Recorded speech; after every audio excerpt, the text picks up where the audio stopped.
Tyler brought out the roast turkey, amid cheers of delight. I brought out the heavy gravy tureen, and our 5-year-old son, Malik, brought out the mashed potatoes. This was our first time hosting an official Thanksgiving party, and we had so much to be grateful for. Our new place, down in Henderson, about 40 minutes from the Vegas Strip, was almost finished, and we'd moved there before Christmas. Edward and his wife, Jace and his girlfriend, Ripley and his husband, Benjamin, and other friends took their seats, and Tyler handed each person a fluted wine glass filled with a champagne lemonade cocktail, crafted only minutes ago, our particular favorite. Jace had made them especially for us for today. He finally became a mixologist. As we took our seats and passed the food around to the 15 people around our table, I said, "Thank you everyone for coming. Some of you might know our story, but for our new friends, let me tell you the basics of why we are grateful. Before I start, I want everyone to know that I will love my husband and son forever." It all started 5 years ago. Tyler's dad, Wesley, found out about me and his son. In case you didn't know, my name used to be Derek Mercer. I was 22 then. Tyler was 20, going on 21. Looking back, I can't believe how young we were, but that night changed our lives. Tyler's dad, Wesley, was 42. Tyler's mom had moved out and remarried a decade earlier, and has a new family down in Tempe, Arizona. It's only been Tyler and his dad. I was in love with Tyler ever since I met him. Let's keep it simple. I was a closet gay because my dad was a volunteer youth minister for St. Cross Church.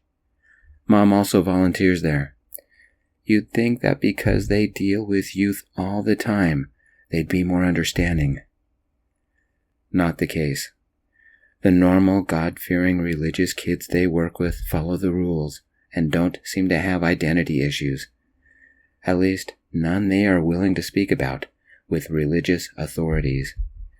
It was a Wednesday. I'd gone over to Tyler's place to hang out, listen to a CD that had just arrived that afternoon, and talk crap. Pretty normal things to do. Tyler and I were sitting in his room, alone. His dad hadn't come home from work yet. The music had ended. We both reached for the new CD case to put the CD away and put something new in the stereo. Our hands connected. Something shivered inside me. The way Tyler looked at me. We had feelings for each other. I knew that. He knew that. We had just never said anything to each other. Neither one of us pulled our hands away. Did Tyler know I was in the closet? I hadn't told him or anybody. Something told me that he was in the closet too. Our fingers began to fidget together, sort of intertwined together. I moved closer to Tyler. He moved closer to me. Only inches apart, we stared at each other. I think he made the first move when he leaned over. I leaned in, and our lips met. Wow. Our first kiss told me that Tyler was someone special. It was a gentle, excited wow. He breathed heavy. I breathed heavy. We looked at each other, not sure if we should continue, or if we should stop. We said nothing. He licked his lips, and next thing I knew, we kissed again. Somehow my shirt had shifted up, and Tyler's hand rested gently on my bare waist. We were two guys with raging hormones, and neither of us wanted to stop. I don't know how long we made out, but we never heard the front door open. Never heard his dad walk down the hall. Never heard him stop or gasp. We were lying on Tyler's bed, kissing, not even tongue kissing, just kissing and being in love with each other. Wesley, that's Tyler's dad, had only been standing there a second, but Tyler noticed his dad first. "Dad," he yelled, sitting up, "I can explain." I sat up, quickly adjusting my shirt as Tyler ran the back of his hand over his mouth. Wesley took one breath and said, "Derek, call your parents and have them come over right now." My heart exploded inside my chest. "You heard me," Wesley said. "Call them." "They don't know," I mumbled. "Now they will," Wesley said. "Dad, don't do this," Tyler said. "It's my fault." Wesley's face went granite, and he said, "I taught you better." "If my parents found out, they'd kill me," I said. "They mustn't find out. If I ran out of Tyler's apartment, maybe I can pretend this never happened." I ran past Wesley. Wesley was a big man, and quick too. He grabbed the back of my shirt with one hand, my belt with the other, and marched me into the living room, and literally dropped me on their sofa. "Call your parents and get them over here, now," he yelled. My heart had never beat so fast. The fear made me want to throw up. I dialed Mom's number. "Dad," Tyler yelled, "please, don't be like this." "Sit next to Derek," Wesley ordered. Tyler sat next to me. "Are you gay?" Wesley demanded of his son. Tyler nodded and started to cry. Wesley looked at me and asked, "Are you gay?" I nodded and held Tyler's hand. I couldn't read Wesley's expression, but his face scared me. Mom finally picked up her phone, and I said, "Wesley, that's Tyler's dad, wants to talk to you. Can you come here, please?" "I'm making dinner right now," Mom said. "Besides, didn't you ride your bike over? So ride it home." I couldn't keep the emotion out of my voice when I said, It's really, important." I didn't get a chance to finish because Wesley grabbed the phone and said, "Derek was making out with Tyler in Tyler's bed. Did you know your son was gay?" "We'll be over in just a few minutes," Mom shouted. "And Derek, you better do some serious explaining." Leaving was impossible because Wesley stood guard. He didn't give my phone back, but looked through my gallery, my texts with Tyler, and my emails. Nothing was private. Mom and Dad arrived in 15 minutes. Their faces were pale and looked like cement. Dad's eyes displayed his fury. Dad didn't get like this often, but when he did, it's best to hide. When Dad's angry, he can get violent. Unfortunately, right now, he didn't say anything. I was in for it later. Wesley let them in and invited them to sit. They didn't sit. Dad folded his arms, but Mom spoke, and only to me. "Is it true? Are you gay? Were you making out with Tyler?" "Yes, ma'am," I said. "I'm gay." "You didn't answer the last question. Were you making out with Tyler?" she asked. I couldn't look at my parents as I said, "Yes, ma'am." "We're sorry our son engaged in this kind of behavior," Mom said, speaking to Wesley. "It won't happen again. From now on, Derek and Tyler are forbidden to see each other, and we'd appreciate your cooperation with this." "Mom," I said, "we're both adults. You can't do this." "You'll find that we can," Mom said. Mom and Dad led me to the landing just outside the door. Dad's hand was like a vice grip on my shoulder. Tyler and his dad lived on the second floor, and Dad forced me down the stairs to the car. Tyler became hysterical and yelled, "Dad, I love him. Stop this." "No," Wesley said. "You are better than this." Tyler ran outside and yelled, "Derek, I will love you forever." For the first time, Dad spoke. "Not when we get done. Derek, get in the car." Wesley grabbed his son by the arm and yanked him back inside their apartment. "No," I screamed. It wasn't the first time in my life that Mom had slapped me. She didn't hold back. And then she yelled, "Get in the damn car." "No," I screamed. Dad gut punched me, knocking the wind out. I deflated. Dad and Mom took me by the arms and forced me into the car, swearing at me. I wasn't alone in the back seat. Dad's old suitcase was there. Mom drove, and Dad was in the passenger seat, and I will never forget what he yelled. "My son is a disappointment to the family. You've thrown away everything we've taught you. And for what? To be a homosexual? You've chosen a life against the Bible's holy teachings. You are nothing but a filthy sinner. All our neighbors will think we are hypocrites and liars because of you. You disgust me." My stomach hurt, and my ribs hurt. I learned later that Dad had punched me so hard he cracked one of my ribs. My cheek stung from Mom's slap. Tears blurred my vision. After a few minutes, we pulled up at the Vegas bus terminal. "What's going on?" I asked. "Start thinking with your head," Dad said. "Either you choose to be normal and be a proud member of our family, or you get on a bus and leave town. We won't have you embarrass us." "Don't say we never did anything for you," Mom said, holding out some money. "Don't you understand? It's not a choice. It's the way I am," I shouted. "When you choose to be straight, you can come back to the family," Dad said. Mom dropped the money to the ground. Dad dumped the suitcase next to the money. "You can't do this to me," I yelled. "You're my family." Dad gave me his furious stare and calmly said, "When you make the right choice, call us, and we'll come get you. Until then, you're not part of the family." Their parting gift was a new black Bible with gold leaf trim and my name embossed on the cover. My parents got back in their car and drove away. I was alone. I'd never been to the bus terminal before, or this part of Vegas. I was lost. I scrabbled for the money and picked up the Bible.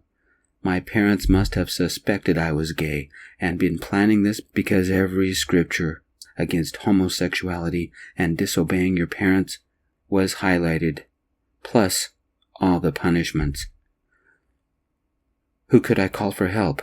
My friends? My phone had all their numbers. Jace always had to be involved in everything. He'd be over in a second. My aunt? She's Mom's sister and is a religious nut. She's so strict that even her own husband and daughter, my cousin Constance, left her. Constance was just a little bit older than me. Since I was 22, my cousin would barely be 23 now. Constance was a nice girl who liked to party. If I had her number, I could call her. Except I hadn't seen her for years. Did my aunt drop my cousin off at the bus terminal too? And that's where my parents got the idea to leave me there? It would explain a lot. The true horror suddenly struck me. Wesley still had my phone. I couldn't call anybody for help. I was cut off and desperately alone. I took a seat in the bus terminal, panicking, looking at all the destinations that Mom's money could afford. I could go almost anywhere, as long as it was within 500 miles, like Salt Lake City or Fresno. Part of me was in shock. Part of me wanted to panic. Part of me coldly shut down the fear and began to plan. My parents had left me an opening to come back, but only if I lived how they wanted me to live. That was out of the question. I opened the suitcase. Mom had neatly packed 3 boxer briefs, 3 t-shirts, 3 pairs of socks, 2 pairs of shorts, 1 pair of jeans, an extra pair of shoes, an old electric razor, a toothbrush, a tube of toothpaste, and some deodorant. A couple of pamphlets were tucked in the clothes. Choosing to live according to God's will, and man and woman make a family. It would have taken longer to pack this suitcase than 15 minutes. If I needed more proof that they suspected I was gay, this was it. What was their plan? When I finally came out, They would kick me out? They had this all figured out in advance. The only thing wanting for the plan was for me to come out of the closet. My love for my parents immediately soured. Yeah, I could leave Vegas. My stomach ached. My ribs ached. Mom had only left me a pittance, but not enough to do anything with. My parents had just kicked me to the streets, and Tyler's dad had my phone. My 10-speed was also at Tyler's. Life had gotten bad. A rainbow sign caught my eye. We're here to help. Below that was a phone number, an LGBTQ crisis hotline posted at the bus station.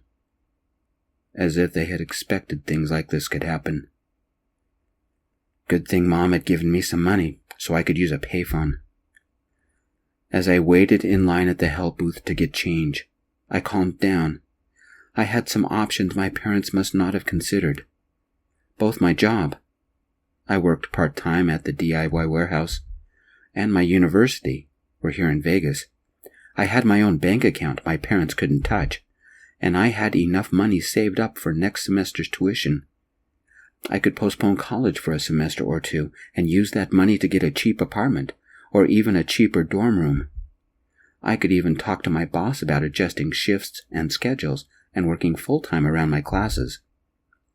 Life would be hard, but I could manage. If only I could have called up Tyler to make sure he was okay. Between the fear, the anger, and the worry, something gave me energy to push past the shock and horror. The bored-looking attendant quickly exchanged a couple of dollars for quarters. With the beginnings of a plan in place, I left the Bible on one of the benches, tossed the pamphlets into the garbage, and went to the payphone. I called the number. Rainbow Palace, Vegas edition, this is Benjamin. Let's chat, the voice on the other end of the phone said. I told him what had happened, and he said, Stay put, Derek, and don't panic. I'm sending Ripley to come get you. I slept at the LGBTQ crisis shelter, run by the Lord's Brightness Ministries, for a week, and oddly, enjoyed being phone-free. My new friends, Benjamin and Ripley, volunteers at the shelter, took pictures of my bruises, and had a volunteer doctor look at me. That's when I discovered I had a broken rib. Ripley, he's Benjamin's husband, sent the pictures to another friend, Detective Morris, and she opened up a case file with my name on it. The sad part was that I wasn't the worst case they'd seen. I'd learned that 40% of homeless youth were gay. A lot had been kicked out of their families. The things some of these kids had to do to survive on the streets horrified me. I lived in constant fear that my parents would find me, and constant worry for Tyler. Benjamin helped me get stable, and 1 month later, with the help from a confidential donor and a subsidized program from student housing, I moved into a small 2-bedroom apartment about 4 blocks from campus and only 1 block from the bus stop. Student housing had even fixed me up with a roommate, Edward, a grad student in computer science. He had tried to become a cop, but hadn't survived his rookie year. Something about some druggie taking pot shots at cops and missing Edward by 2 inches caused Edward to rethink his life. Edward wanted the job that wasn't life-threatening. I told him all about me being gay, about what my parents did to me, and why I didn't have anything. His response? Sometimes it's better to travel light. Besides, I have more than enough stuff for both of us. Traveling light became my motto. I couldn't get over the fear, and I missed Tyler desperately. With my next paycheck, Edward and I installed a second deadbolt on the door, and security cameras, and automatic lighting. Only then could I sleep at night. Between our 2 schedules, we seldom saw each other. When the new semester started, I only took 1 class, Renaissance History, while I figured out how to afford everything. I'd instructed the university to put a lockdown on my confidential information. Only law enforcement could access it. The only thing that showed on a computer screen was that my file was restricted, and to see the counseling center for details. When I told my boss about what my parents had done, and that they had kicked me out, he said we'd treat this as a domestic violence issue. Not only was my job information restricted to law enforcement only, but everybody was instructed that if anyone asked for me, to tell them I transferred to another store and to immediately report it. For the time being, I was delegated to a behind-the-building site, in charge for large-scale construction projects, and not allowed in the main building during work hours. My parents' pictures and names were added to the store's Report If Seen list. I used the last bit of money from my paycheck to buy a cheap burner phone. I only remembered 2 phone numbers, Tyler's and my parents'. With my nerves tap dancing in my stomach, I called Tyler. It rang twice before he softly said, "Derek, is that you?" "It's me," I said. "How are you holding up?" "I'm not," he said, and I imagined the noise in the background was him stifling a sob. "I've been freaking out the last month worrying about you. Are you okay? Where are you?" Tyler said. "I'm safe. What happened?" I asked. "Crap hit the fan about a week after you disappeared," Tyler said. "I tried to find you, but you were gone. I called the police and told them what happened. I guess the police spoke to your folks, and your folks panicked and started calling all your friends, and even stopped by here to see if we had heard from you. Nobody had. Dad gave your folks your dead phone. Your dad swore a ton." "Then what?" I asked. "Your mom grabbed the phone and ran back to their car," Tyler said. "Figures," I said. "Listen, it's weirder," Tyler said. "I overheard Dad talking to your mom and Dad. From what it seems, your parents were doing some kind of tough love thing suggested by your aunt. They had figured out you were gay when you were 14, but as long as you hid it from everybody, they bided their time. Once it came out, they dumped you on the streets and waited for you to beg to come home, because then you'd agree to be straight. When that didn't work, they had your aunt call you to offer you a place to live." "My aunt," I said, "is just as religious as my parents, with similar views about being gay. She'd nag me until I agreed with her, or I left. Even her daughter left her." "Their plan backfired because they didn't realize Dad had your phone," Tyler said. "Are you okay?" "Getting there," I said. "I didn't know your parents had abandoned you for almost a week. I went over and tried to talk to your parents. I waited outside your work, but I couldn't find you. Dad blames himself for this mess," Tyler said. "Why?" I asked. "You vanished," Tyler said. "Not even your parents knew where you were. Turns out one of our neighbors filmed your parents hitting you and forcing you into the car, and she gave it to the cops. Detective Morris came and questioned all of us, and they filed domestic abuse and aggravated assault charges and potential kidnapping charges against your parents. I've never been so scared. Dad's taking it hard. He keeps imagining you dead somewhere. I haven't talked to him since that day, and I kept praying you'd call. Are you really all right?" "I'm sorry," I said. "I only just got a phone." "Something you need to know," Tyler said. "Dad threw your bike into the dumpster. I didn't find out before the dump truck came. Your bike is gone. I'm sorry." "I could have used it too," I said. "It's not your fault. Don't worry about it." "Can you tell me where you are?" Tyler asked. "I'm still in Vegas," I said, "but don't tell anyone. If anybody asks, tell them I called you from a payphone in Salt Lake. I need time to figure things out. It's been a weird month." "Can I see you soon?" Tyler asked. "I'm worried about you. Our friends are too." "Do they know what happened?" I asked. "Your parents tried to play it off that you went to your aunt's, but I told everybody the truth. I'm sorry, but I had to out both of us to make people understand," Tyler said. "Everybody says your parents killed you, and the only reason the police haven't done anything is because they didn't find a body. I need to see you. I'm going crazy." The police have always known where I am, I said. Let's arrange a secret date sometime soon. I'd like that. I will love you forever, Tyler said. I love you too, I whispered as we hung up.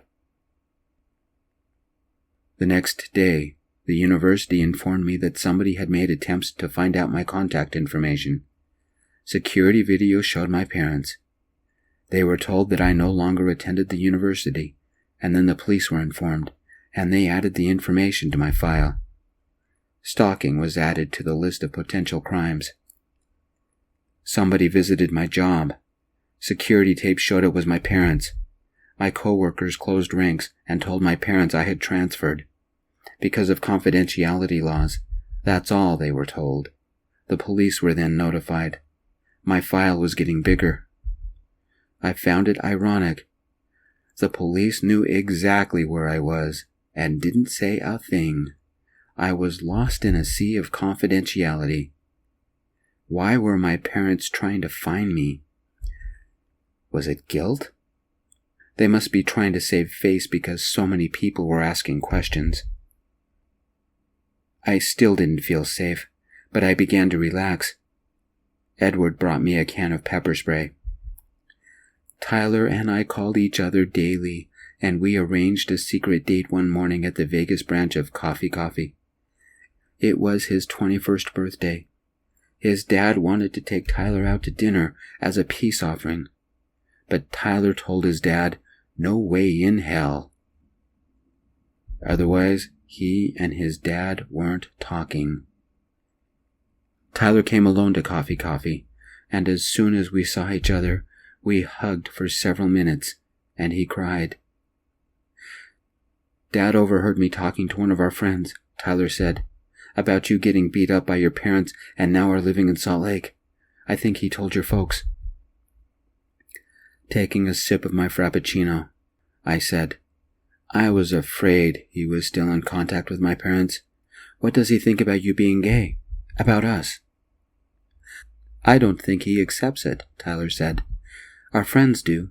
Jace, you know the guy who works at the mini-mart, said he suspected all along, but stayed quiet out of respect.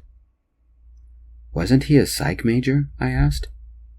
He wants to be a mixologist now, Tyler said. I gave Tyler my birthday gift, a vintage Metallica t-shirt I'd found at the thrift store.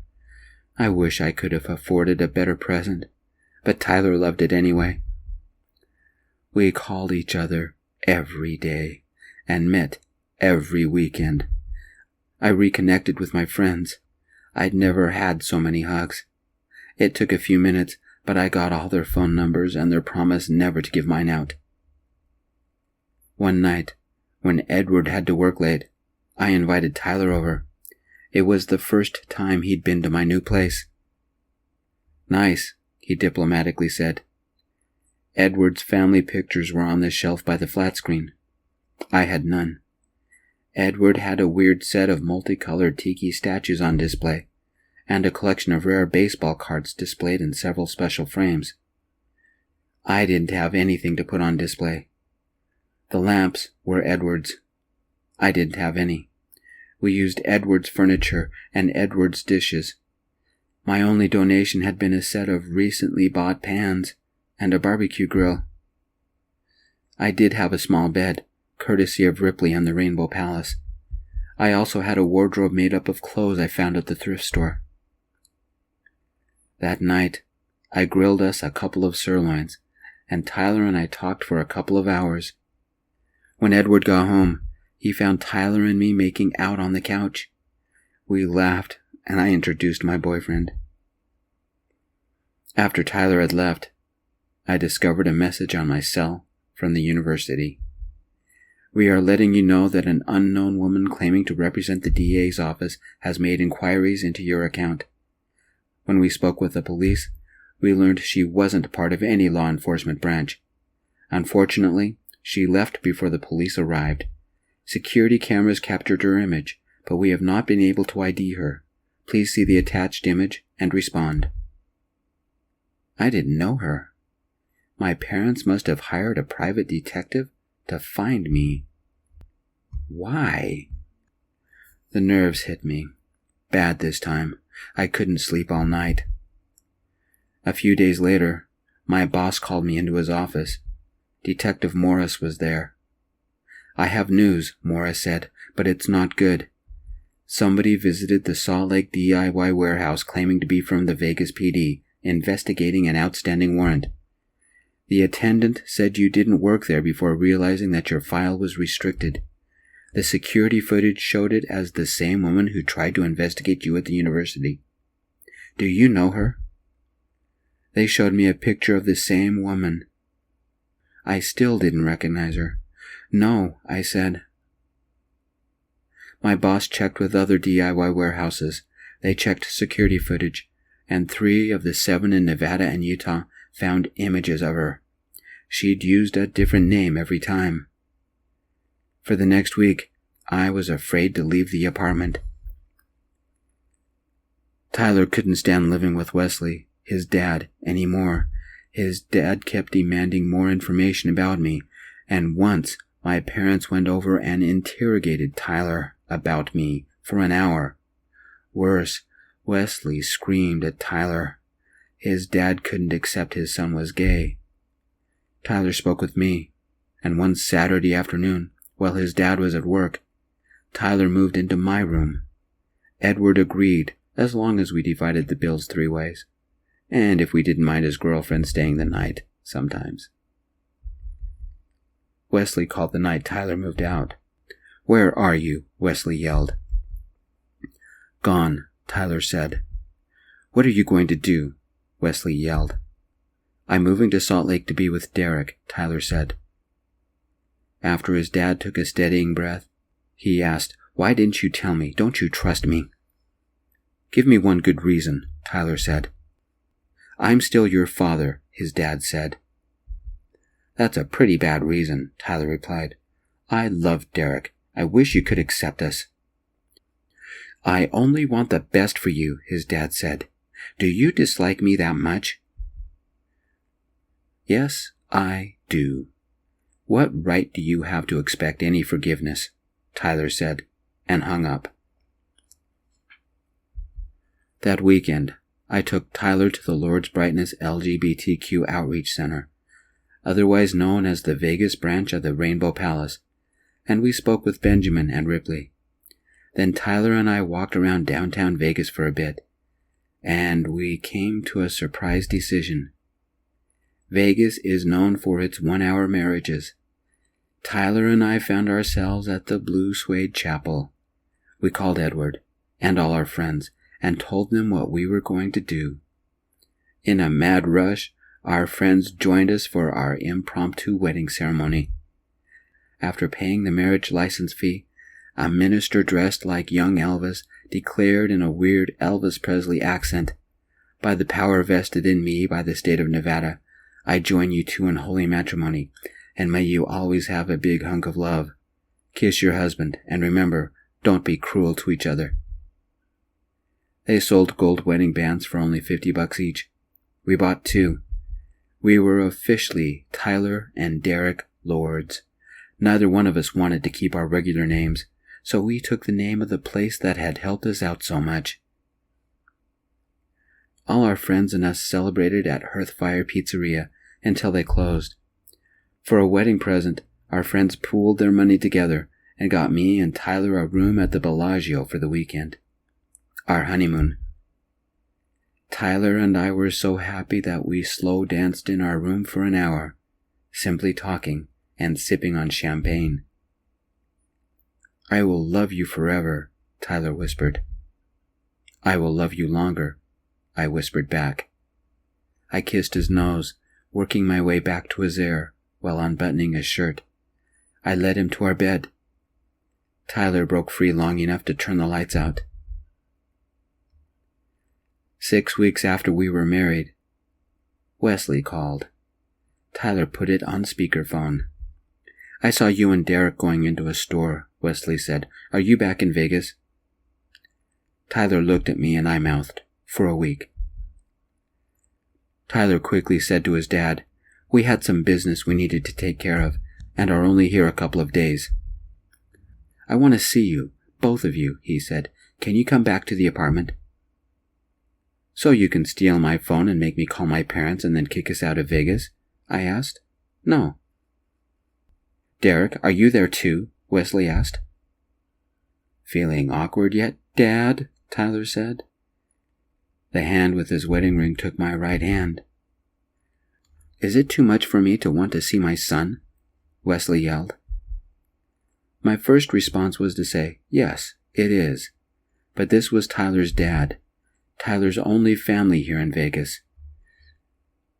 I'd give the man a chance, for Tyler's sake, but I still didn't trust him. So I said, make it someplace public so there will be plenty of witnesses. Wesley seemed taken aback, but he finally said, let's meet at 12:30 tomorrow, Mildred's Diner.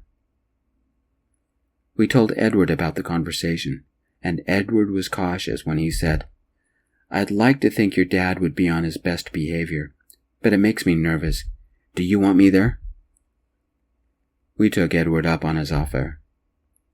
Mildred's Diner is a landmark here in Vegas, a burger joint that had tables inside and a lot more tables outside. Though the original Mildred had passed away a long time ago, her family had kept the place running for nearly 50 years. Mildred's had incredible hamburgers and cheeseburgers made with real beef, homemade chili stewed overnight in crock pots, and the best pepper jack cheese imported from Monterey, California. They boasted over 50 different varieties of shakes, and they were big shakes too. And French fries made from homegrown potatoes, sliced on the spot, freshly fried, with only a bit of salt for seasoning. These weren't the little frozen potatoes found in a bag, but thick wedges that were almost a meal by themselves. Edward dropped Tyler and I off 10 minutes early, and waited nearby in his car. Holding hands, we walked to Mildred's. My other hand held the small can of pepper spray. I hope I didn't have to use it. My gut wouldn't relax. There was no sign of Wesley out front. I couldn't shake the feeling that we were being set up. And we were. We walked past one of the big windows and stopped to scan the crowd inside. It had been 9 months since I'd last seen my parents, and it could be 9 years before I'd want to see them again. Unfortunately, that wasn't happening. Wesley sat at a table, but he wasn't alone. My mom, my dad, my aunt, and a man that looked suspiciously like the minister of the church my parents went to, sat with Wesley. On the table, they had an open Bible, some pamphlets, and my aunt pointed at an empty booth nearby. My mom said something and glanced at the door. It looked like a strategy meeting, and they were planning our ambush. They hadn't noticed Tyler and I yet. The minister said something, tapping the Bible, and then closing it. I couldn't believe how annoyed and mean my aunt looked. She must be missing a prayer meeting or something. For a second, I felt sorry for my cousin, Constance. Whatever happened to her? What do you want to do? Tyler asked. I should have seen a lawyer months ago and arranged for a restraining order. Because of the assault, I had enough evidence. Yet, some part of me wanted to be the better man, so I refused to get one on my family. Why is my family still hounding me? I asked. Tyler shrugged and said, I don't like this. I pulled out my phone and texted Edward that we would need a ride right now, and I said to Tyler, I don't want to deal with my parents. Let's go. Tyler sent a quick text to his dad that said, Never trusting you again. Goodbye, Dad. In the time it took for the text to reach Edward's phone, my mom looked up and saw me. She said something to the others. Wesley received the text, and he looked up and saw us. My aunt and dad looked at us. My dad went pale. My aunt couldn't stop staring.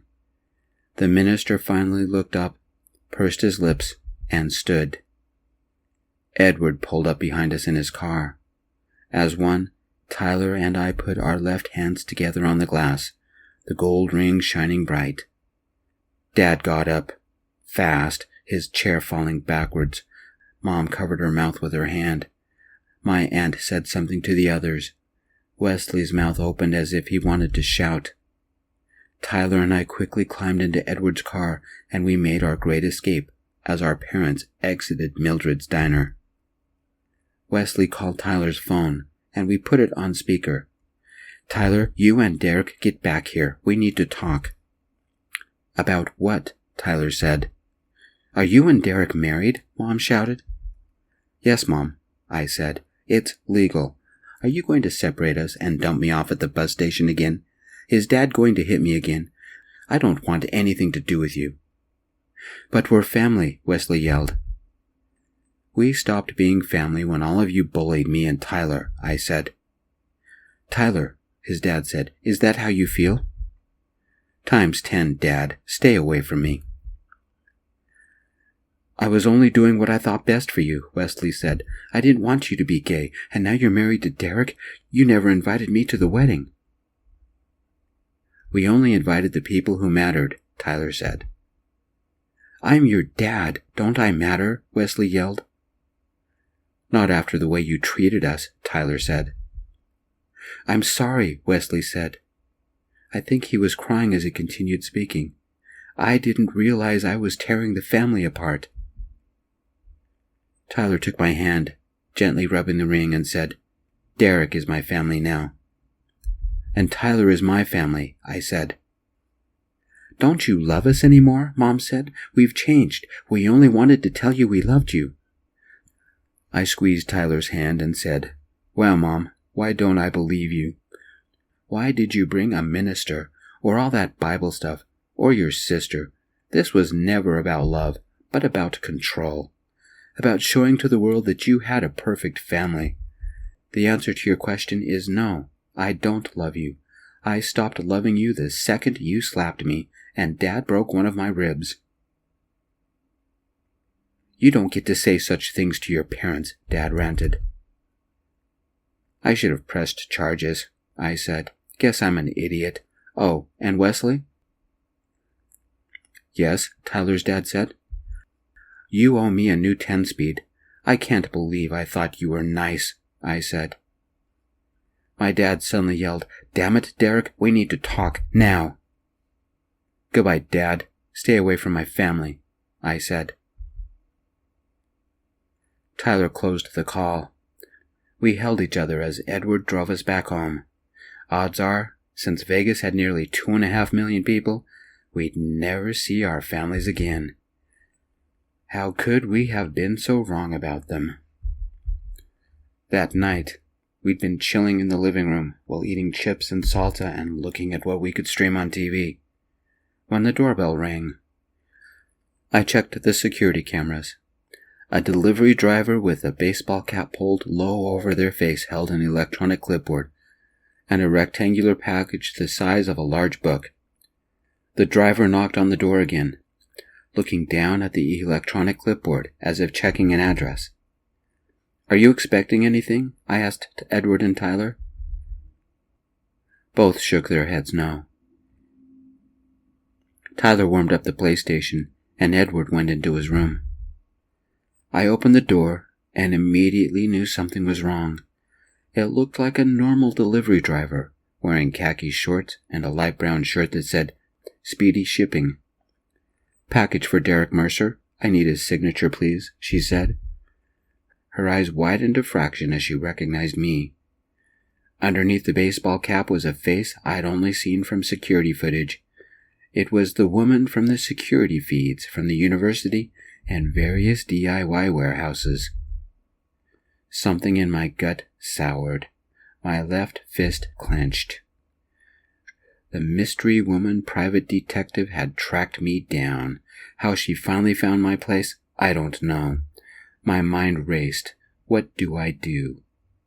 I'd had enough. I need to protect my husband. A private detective comes knocking at our door. I yelled. Did my parents put you up to this, or was it Tyler's dad, or both? The meeting at the diner was a trap in more ways than one. Get us to show up, and when we leave, you tail us home so our parents know where we live. Well played. We can play games too. Tyler, call Detective Morris and have her send somebody over. We're pressing every charge she can think of. We have our stalker, and as soon as our parents show up, we'll get them for harassment. For good measure, we are suing you, Miss Delivery Driver, for invasion of privacy and stalking. The look on her face went from calm to panic in 2 seconds. Wait, she said, I'm not a private detective. Like we believe that, Tyler said. Derek, I can be packed in 5. Let's leave Vegas for real this time. No, she said, let me explain. Then she spoke into her pocket and said, get up here now because Murphy's in charge. It's a total cluster freak, and they're mad. Give me a minute to get Malik out of the car seat, said a small voice from the woman's pocket. Malik? Edward said, his phone in his hand. Detective Morris says she can be here in 7 minutes, but a squad car is only 2 minutes away. What do I tell her? I looked at the woman and said, depends on the answers. Start talking.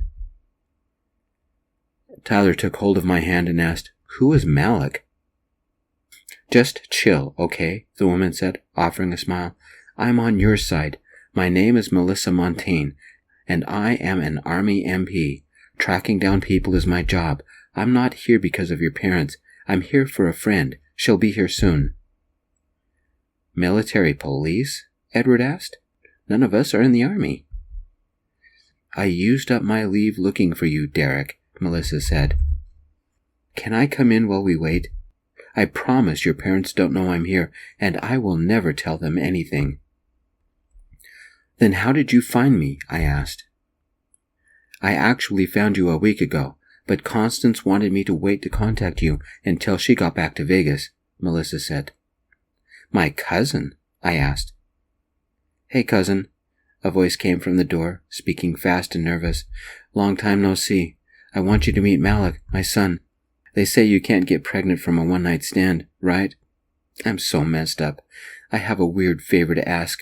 You see, I've been a terrible mom, but I'm going into rehab and eventually the Army. I need to get my life together so my son can one day be proud of me. I need your help. I looked over to see a face I hadn't seen for years. My cousin Constance, and she was holding a baby. I quickly introduced my husband and our roommate. Why us and not your mom? Tyler asked. Constance gave each of us a hug before she finally said, I don't want Malik to turn out like my mom.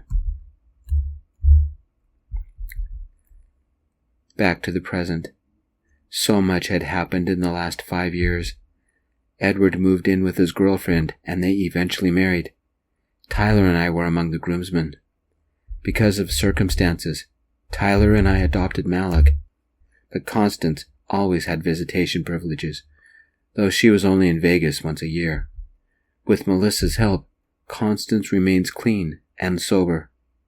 I suspect they might be a couple, but they haven't said anything. I bet Malik was the only kid in the world with one mom who was not married to his 2 dads who were married. I know it was petty, but 4 years ago, I sent the official adoption announcement to Mom and Dad, telling them that they were now grandparents. You'd think I just dropped a nuclear bomb on their heads. Their attitude towards me and Tyler did a complete 180. I still didn't trust them. I bought a burner phone to talk with them because I was not going to let them have my number. They demanded that I forgive them because we were family. I let them know that if I ever forgave them, it would be years in the coming. They wanted to meet their grandson. I agreed, as long as 1, there was no talk of religion, and if there was, they'd never see us again. 2, the moment they said anything negative about me, my husband, or our son, they would never see us again. And 3, they would apologize for how they treated me and my family, and we'd do it publicly at the Lord's Brightness LGBTQ Outreach Center, the Vegas branch of the Rainbow Palace, with all our friends present. It surprised me when they agreed and apologized. I let them see the grandson, but only in public places and never unsupervised. We are cautiously playing it, one day at a time. So far, they've lived up to their agreements. Tyler sent an announcement to his dad with a similar list of requirements, plus he demanded his dad buy me a new bike. His dad agreed, and they began talking. The first time Wesley saw his grandson, he broke down crying. In place of a 10-speed bike for me, Wesley bought our son a big wheel, and a helmet, and elbow pads. Just like with my parents, our visitations are supervised and at public places. None of our parents have ever been allowed at our apartment. I raised my glass to my friends and said, "You are my true family. I trust you and count myself the luckiest man in the world to have you celebrating with us. I want all of you to know that I will love Tyler and Malik forever. We couldn't have made it without all of you." My friends raised their glass and shared the toast as well. Tyler stood and kissed me. With one hand, I held my husband, and together we held our son. We were at peace with the world. It's enough to make a grown man cry happy tears, which I did. The end. I'm Gio, author and reader of this piece. Thank you for visiting my channel. This story had a darker tone than many of my other stories. It's been a rough week, and it seemed to have come out in my writing. For more stories about gay men falling in love, please visit my channel. I wish you all lots of hugs and a bit of peace in your lives. See you next Wednesday.